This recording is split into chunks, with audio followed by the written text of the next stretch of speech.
ওকে, আমরা এখন প্রথম যে ওয়ার্কআউটটা শুরু করব, আমরা আমাদের ওয়ার্কিং সেটে চলে আসছি। আমাদের ওয়ার্কিং সেটে প্রথমে হচ্ছে এটা হচ্ছে হ্যামার স্ট্রেংথের ইনক্লাইন চেস্ট প্রেস। আমরা প্রথমেই বলেছি যে চেস্টের মাসলগুলো হচ্ছে দুইটা, একটা হচ্ছে পেক্টোরাল মেজর, একটা হচ্ছে পেক্টোরাল মাইনর।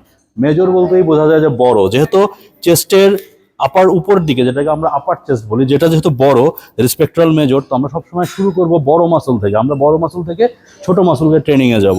তো আমরা যখন পেক্টোরাল মেজর মারবো, আমরা কিন্তু এখানে দেখতে পাচ্ছি এখানে অ্যাডজাস্টমেন্টটা ঠিক নাই। অ্যাডজাস্টমেন্টটা ঠিক নাই কেন? এখানে যে বারটা আছে এটা কিন্তু আছে আমাদের যে ফ্ল্যাট বেঞ্চের যে সেটিং সেখানে, কিন্তু এটা ইনক্লাইন বেঞ্চের মেশিন, সেক্ষেত্রে এটা অ্যাডজাস্ট করতে হবে। যেহেতু সাগর টল গায়ে, ওর এটা একটু নিচে নামাতে হবে। হয়তোবা পল্লব যদি মেরে থাকে সেক্ষেত্রে হয়তো ওর জন্য ঠিক আছে। ওকে গুড, এই যে দেখেন এটা অ্যাডজাস্টমেন্টটা কিন্তু গুড, এটা মারলে আরো ভালো বুঝতে পারবে ও।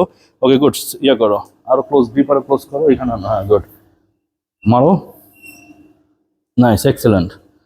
আমরা সবসময় একটা জিনিস এনকারেজ করি যে ও তো অ্যাকচুয়ালি প্রফেশনাল, ও এটা জানে যে এলবো যেটা আছে, আমরা সবসময় বডি বিল্ডিং, এটা কিন্তু পাওয়ার লিফটিং এর মুভ। আমরা সবসময় বেঞ্চ যখন মারবো আমাদের এলবো স্ট্রেট রাখবো না, আমরা এলবো সবসময় একটু ভিতরে রাখবো, স্লাইটলি ইনওয়ার্ড, এরকম না। অনেক কাছে করে কিন্তু পুরো ভিতরে ঢুকায় দেয় না, স্লাইটলি ইনওয়ার্ড রাখবো।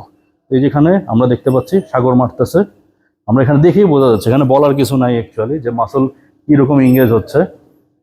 গুড, এটা আমাদের ওয়ার্কিং সেট। তো আমাদের এটা ফার্স্ট সেট, আমরা এখানে একটু লাইট ওয়েট নিয়েছি। আমরা এখানে 10টা 12টা মারবো, 10টা 12টা মারার পরে আমরা এরপর আবার ওয়েট একটু স্লাইটলি ইনক্রিজ করব। আর সবসময় জিনিসটা চেষ্টা করবেন যে পেক্টোরাল মেজর দিয়ে শুরু করার। অনেকে আছে যে পেক্টোরাল ওই যে ফ্ল্যাট বেঞ্চ দিয়ে শুরু করে। ফ্ল্যাট বেঞ্চটা অ্যাকচুয়ালি হচ্ছে বেশিরভাগ ক্ষেত্রে, এটা খুব জেনারেল যে ফ্ল্যাট বেঞ্চ দিয়ে শুরু করে। ফ্ল্যাট বেঞ্চটা হচ্ছে অ্যাকচুয়ালি আমার পেক্টোরাল মেজর এবং পেক্টোরাল মাইনর দুইটাই ধরে, এবং আমাদের পেক্টোরাল মেজরের জন্য হচ্ছে ইনক্লাইন বেঞ্চ প্রেস, এবং অনেকে বলে যে ডিক্লাইনটা হচ্ছে কিসের জন্য? অনেকেই বলে থাকে যে ডিক্লাইনটা হচ্ছে লোয়ার চেস্টের জন্য। অ্যাকচুয়ালি ডিক্লাইনটা ওভারঅল চেস্টের জন্য, এবং মোস্টলি ফোকাস করে হচ্ছে পেক্টোরাল মাইনরের জন্য। ওকে গুড, এই যেখানে পল্লব আসছে, পল্লবের মতো অ্যাডজাস্টমেন্টটা করে ফেলছে অলরেডি। ওরা অলরেডি এক্সপিরিয়েন্সড, ওরা জানে কিভাবে করতে হবে। Good, excellent, good, nice. এটা মাসল দেখেই বোঝা যাচ্ছে। আপনি মাসলের মুভমেন্টগুলো যদি আমরা ফলো করি, আপনি ফলো করলেই বুঝতে পারবেন যে এখানে আসলে মাসলগুলো এঙ্গেজ হচ্ছে কি হচ্ছে না। Good, excellent. আমরা মেশিন অ্যাকচুয়ালি কেন ইউজ করি? অনেকেই কোশ্চেন করতে পারে যে আপনি কেন।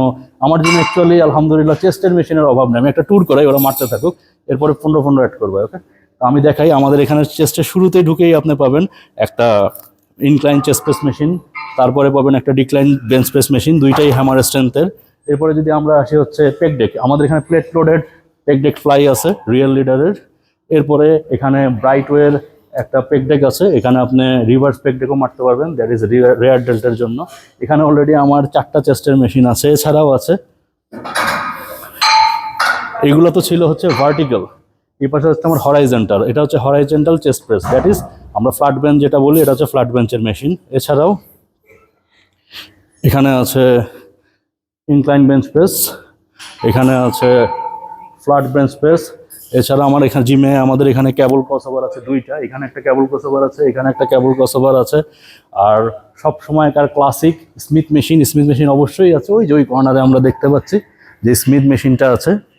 আর এছাড়া কেউ যদি চায় যে ডাম্বেল বা বারবেল দিয়ে চেস্ট ওয়ার্কআউট করতে, অফকোর্স আমাদের এখানে বিশাল বড় ডাম্বেল সেকশন আছে। আমাদের ডাম্বেল সেকশনটা কিন্তু অনেক বড়, আমাদের এখানে প্রচুর ডাম্বেল আছে। আমাদের এখানে হাইয়েস্ট ডাম্বেল আছে 37.5 কেজি পর্যন্ত। আপনারা দেখতে পাচ্ছেন প্রচুর ডাম্বেল আছে, আমাদের ডাম্বেলের কোনো অভাব নেই। ওই যে বলছিলাম যেটা স্মিথ মেশিন, এই যে এখানে স্মিথ মেশিনটা আছে। তারপরে যারা পাওয়ার লিফটিং করতে চায়, পাওয়ার লিফটারদের জন্য কিন্তু যদি বলে থাকেন যে হ্যাঁ পাওয়ার, এই যে আমাদের এখানে পাওয়ার লিফটার আছে, বলো তোমার নাম বলো। সৃজন সরকার ধ্রুব। সৃজন সরকার ধ্রুব, তুমি এবার ন্যাশনাল পাওয়ার লিফটিং এর প্লেস কত করছো? সেকেন্ড হয়েছে অলরেডি। আমাদের এখানে কিন্তু পাওয়ার লিফটার আছে, যারা আমাদের বডি বিল্ডার পাওয়ার লিফটার আলহামদুলিল্লাহ সবাই আছে আমাদের এই আয়রন এরিয়ার জিমে। আমাদের জেল রোড, আম্বরখানা সব ব্রাঞ্চে সিলেটের মোটামুটি প্রফেশনাল যারা আপনার সবাইকেই পাবেন। এই যেটা বলছিলাম এটা হচ্ছে আইপিএফ এর মেজারমেন্টে পাওয়ার র্যাক। এটা সিলেটে 1 পিসি আছে এবং বাংলাদেশে কয়েকটা আছে, এর ভিতরে আমাদের একটা। তো এখানে কিন্তু আপনি যারা পাওয়ার লিফটিং প্র্যাকটিস করে, এখানে আপনি বেঞ্চ প্রেস বলেন, স্কোয়াড বলেন, আপনি অ্যাজ পার আইপিএফ রেগুলেশন করতে পারবেন। এছাড়া ডেড লিফটের জন্য এখানে ডেড লিফটের প্ল্যাটফর্ম আছে। তো আমাদের এখানে ইনশাল্লাহ ইকুইপমেন্টের কোনো অভাব নেই।